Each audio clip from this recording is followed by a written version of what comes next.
Live from WSLS, this is 10 News at 6, working for you. Now at 6, a search for a missing woman ends with a murder arrest. We do not see this all the time. The two things that led police to the suspect. Temperatures are more seasonal today, and that'll be the case for the first day of winter, but big changes coming just in time for Christmas Day. Details are coming up. Plus, big news for Lewis Gale, the development coming to the hospital after a decade-long fight. Good evening, and thanks for joining us. I'm Brittany McGraw. I'm John Carlin. A missing persons case is now a murder investigation in Lynchburg.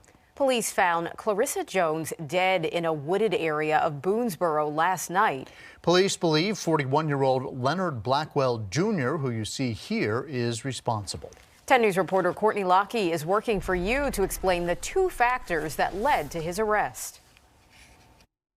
We're on the 200 block of Trent's Ferry Road. This is where investigators found Clarissa. They say she was buried all the way down there by the creek. Now, it was just hours ago that investigators cleared the scene, and they say that social media and the community played a huge role in finding justice for the family. When police got involved with the disappearance of Clarissa Jones, they say they kicked it into high gear. Right away, they believed the 37-year-old was in serious danger. It played a really big deal into putting out that she could possibly be in danger, from having investigators get leads as to what some people in the community posted out on social media, to give us stuff to follow up with and people to reach out to and talk with. Those people led investigators to this secluded wooded area of Boonesboro, nearly 20 minutes from Jones's home on Rivermont Avenue. It's where police found and arrested Leonard Blackwell Jr. It took about 7 more hours of searching before they found Jones buried by the creek. It's a lot of effort that goes into the men and women that I work with, and you're right, we do not see this all the time, and fortunately. But when this stuff comes out, the efforts that multiple people put in over the weekend, and at a moment's notice drop what they're doing. Police say Jones and Blackwell Jr. knew each other, and this wasn't a random act of violence. Court documents show he has a lengthy rap sheet with more than 20 criminal and civil charges, some involving violence toward women. You hear us asking for assistance from the community, and I think this is one of those times where that assistance paid off. This was somebody that was cared about in that neighborhood that she lived in and meant a lot to a lot of people. And so that furthered our determination to, bring her justice as well. With Clarissa's family today, they tell me that they're still trying to wrap their minds around all of this. We're still waiting to learn how and when she died from the medical examiner. Reporting in Lynchburg, Courtney Lockie, 10 News working for you. A local nonprofit is getting national support through the Gabby Petito Foundation. The AWARE Foundation, which assists in missing person cases, is one of 3 organizations getting a significant donation this month. Petito was murdered in Wyoming over the summer after a cross-country trip with her fiancé, who died months later from a self-inflicted gunshot wound. Her family is also donating to organizations that help survivors of domestic abuse. And new at 6, Roanoke City employees are getting a boost in pay. City council members voted to approve the increase just this afternoon. 10 News reporter Sydney Jackstimer is working for you live in downtown Roanoke tonight to break down when they will see this change. Sydney. The new hourly rate will go up to $15 an hour for all city employees, full-time and part-time. Now, City Council voted unanimously to approve this ordinance just 3 hours ago at their meeting. Now, this pay change will affect police, firefighters, administrators, custodial staff, and other city employees. This is an increase from Virginia's state-imposed minimum wage, which is $9.50 an hour. Employees will see this raise during the first pay period of the new year. The hope is this pay increase will help retain and recruit city employees. We're obviously, like everyone else, in a market of competing for talent. We have 1,700 employees that it takes to run this place. Merry Christmas, everybody. City Council also approved bonuses for all city employees. You can hear what those bonuses are and where all this money is coming from tonight at 11. Reporting in Roanoke, Sydney Jackstimer, 10 News, working for you. Turning now to your forecast, it is December. We have Christmas coming up on Saturday, and it is actually starting to feel like December this week. Yeah, meteorologist Delaney Warden is here now to tell us how long these cooler temperatures will last. We have a few more days. In fact, perfect timing since winter officially begins tomorrow. We are very cold outside, and we will stay cold here over the next few days, at least I should say seasonal. We're already down to 34 degrees over in BLACKSBURG. Now, we've still dealt with that breeze throughout the day today. Nothing too gusty, but it is causing temperatures in BLACKSBURG to feel about 5 degrees colder, feeling more like 29 degrees, and that's going to be the case across our region. So here in Roanoke, it is currently 37 degrees, likely feeling a little bit closer to that freezing mark. 33 over in Wytheville. You are below freezing in both Danville along with Hillsville. So bundle up this evening if you are heading out, whether you're going to Illuminites or whatever you may be choosing to do. By about 9 p.m., we are down to that freezing mark here in Roanoke with more cloud cover increasing. We'll take a little bit closer look at the week ahead coming up. Thank you, Delaney. Lewis Gale Medical Center finally getting a neonatal intensive care unit. The health department officially signed off on the Salem Hospital's certificate of need today. This is something that has been in the works since 2011, actually. The NICU will provide critical care to newborn babies who are sick or premature. COVID-19 cases are expected to rise over the holidays, but due to vaccine availability, some local health officials believe hospitalizations may not be as severe as last year. Dr. Noel Bissell from the New River Health District says, based on CDC predictions, we are not going to reach herd immunity, and we have to start learning to live with the virus as we shift into an endemic phase, which means it's just pretty much something that's going to be around year after year, which is similar to the flu. We have to learn to dance with COVID. This means that each individual, each household, each family needs to perform a risk assessment to inform their own behavior. Rapid tests are also becoming more available, but Dr. Bissell is urging people to submit their at-home test results to the health department to help keep track of cases statewide. Roanoke Rescue Mission temporarily not accepting guests into its general shelter after a handful of positive COVID-19 tests. Staff say that they want to assure people who need a place to stay outside of the cold that they will not be turned away. We're told this decision was made with safety in mind. We provide a safe place for people to sleep, and so that is not just making sure that they have new sheets and that they can sleep soundly at night, but it's also providing that environment where when they come in here that they know it's a safe place to stay. Guests who were already staying here who were potentially exposed are in isolation. The mission hopes to start accepting long-term guests again soon. One Lynchburg boy finally has a stone on his mother's grave thanks to the generosity of a local business owner. 12-year-old Jamarius Burnison wanted to buy a marker, but the family couldn't afford it. He was diagnosed with autism and PTSD after his biological mother lost her battle with diabetes in 2019. The owner of Accents, Flags and Gifts learned there was only a nameplate, so first she showed the boy a memorial flag. I put her name on the back of it and engraved it with the date for him and what he wanted to say.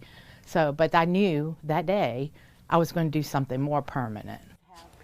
She shared her experience on social media and got an outpouring of support, so she bought the stone herself. Other people made donations, and $3,000 was put into a savings account for Jamarius's future. Opening your heart and your home, the local program working to provide a little extra love for our furry friends this holiday season. Plus, we're hoping that it will have that last-minute surge. The retail rush continues. We'll show you some of the big ticket items here in Southwest Virginia. And a reminder that you can enter for a chance to win this Yukon fire pit if you can guess when Roanoke will see its first measurable snowfall. To play, you have to be a WSLS insider. You have today and tomorrow to get signed up on WSLS.com. Giving animals in need a home for the holidays. Yeah, the Roanoke Valley SPCA and the Lynchburg Humane Society are looking for foster families. That program kicks off tomorrow, all in an effort to give shelter pets the opportunity for love and socialization over Christmas and New Year's. The hope is that some, if not most, of the fosters will be adopted and become a permanent member of your family. The shelter will provide all the food and supplies. You just need to provide a loving home. We think that they deserve that. It gives them a time to decompress outside of the shelter, and it allows you to have a happy holidays too. It's a really good time, especially if people aren't even sure that they want to do a full foster commitment. They're also looking for backup foster families in case any emergencies arise. Fosters also get first pick on adoptions. Winter begins tomorrow, and we are kicking the season off with seasonal temperatures. However, they are not going to be lasting long. Details are coming up.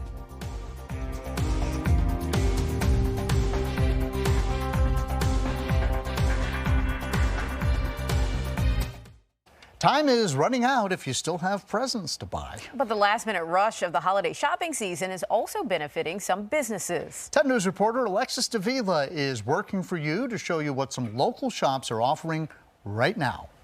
Every time a bell rings, another business owner sings. Sports Haven in Roanoke offers a variety of athletic team merchandise, but its best business boom comes from the holiday shoppers who wait to buy gifts at the last minute. A lot of years that we've had it a little bit slow, a month before Christmas, then we get it all the last week. So that's what we're hoping for this year. Though every team is practically on display in the store, he says this year more people are gravitating to Tom Brady's new team. Every year there's always kind of like a surprise team. Tampa Bay has been a big spoiler team with Tom Brady playing there. So we've had a lot more people looking for Tampa Bay stuff. In Salem, big ticket items like RC cars and planes are catching shoppers' eyes at Crossroads Hobbies and Crafts. And you can come and look at it in person, and you don't have to look at a picture and say, well, I don't know if this is what I want, or you get it and it's not what you really wanted. Christmas is all fun and games when you're able to rip open one of these electric cars, but you may have forgotten to buy the most important part. Yeah, we always try to remind everybody that when they get the cars, some of them come with batteries and some of them don't. So we always remind them, hey, you know, this does not come with batteries, so make sure you pick up a battery and a charger, and that way they only make them one trip. Most local shops are open on Christmas Eve, but with limited hours. So check their social media pages before you head out the door. In Salem, Alexis Davila, 10 News, working for you. Your local weather authority, always watching and tracking for you from the JES Weather Center. It has been a quiet start to the new work week, but certainly much colder outside. Temperatures only reaching into the 30s and 40s today. Satellite and radar pretty quiet for us. We've enjoyed a lot of sunshine throughout the day today. But if you look, of course, just to our south, we are seeing quite a bit of cloud cover. That is going to gradually be creeping into our area here as we go throughout the next few hours. Much more overcast for tomorrow. So temperatures are in the 30s. Some places are seeing those temperatures dropping very quickly. Danville, Martinsville, even back towards Hillsville, already down to 30 degrees, right at freezing in Hillsville. Here in Roanoke, though, we're actually one of the warmer spots at 37 degrees. If you're heading out to Illuminates for this evening or just heading out in general, you're going to want to bundle up. We still have those slightly breezy winds causing any temperatures to feel a few degrees colder. We are into the mid 30s right around now, and then as we head towards the time that Illuminates is wrapping up, temperatures are already down below freezing at about 30 degrees. By tomorrow morning, we are into the 20s. Now, you're going to notice that our temperatures aren't dropping very much more from what you just saw at 10 p.m. The reason for that is the cloud cover. It's going to slow down our cooling process. So we're down to 27 degrees over in Bedford tomorrow morning, back towards Pulaski, 26 degrees and 28 in Covington. Throughout the day tomorrow, because we have a lot more cloud cover, it's also going to prevent us from warming up very much. So we're right back into the 40s in the afternoon. In fact, a little bit closer where we should be for this time of year, which is great because winter officially begins tomorrow. We're looking at a high of 48 here in Roanoke. Average this time of year is 49, so not too bad. 48 also for Lynchburg over towards Pulaski, 47 degrees and 48 for Covington. We do have the potential for some showers tomorrow evening. It's going to be very late in the night, but we still will watch that closely. I would say maybe east of the Parkway if our low pressure system is able to get to us. Now, heading into Wednesday and Thursday, if you're traveling, things are looking perfect You don't have to worry about any rain unless you're tracking further towards the south, so do watch out for that. Now, our high pressure system come Friday is going to keep things calm for us on Christmas Eve. Even into Christmas Day, things aren't looking too bad, but we will be watching our next cold front that's going to be moving through closer towards the end of the day, and that could bring us some rain. Overall, looking to be pretty isolated, though. 3-day zone forecast that keeps our temperatures in the 40s for the New River Valley, Highlands over the next few days, south side reaching into the 50s by Wednesday. For the Lynchburg area, briefly in the 50s on Wednesday, and then there's another cold front that'll move through, dropping us back to the 40s. But Christmas Day, we are looking at a high of 61 degrees. Elizabeth Kitley, your ACC Women's Hoops Player of the Week. Liberty's Bridget Redstadt earns that same honor in the A-Sun. Rafael Nadal has tested positive for COVID-19, and ODU fell to Tulsa in the Myrtle Beach Bowl just minutes ago. All right. All right, thank you, Eric. Coming up, a Christmas classic gets more inclusive. NBC Nightly News coming up next. After that, we will see you back here at 7.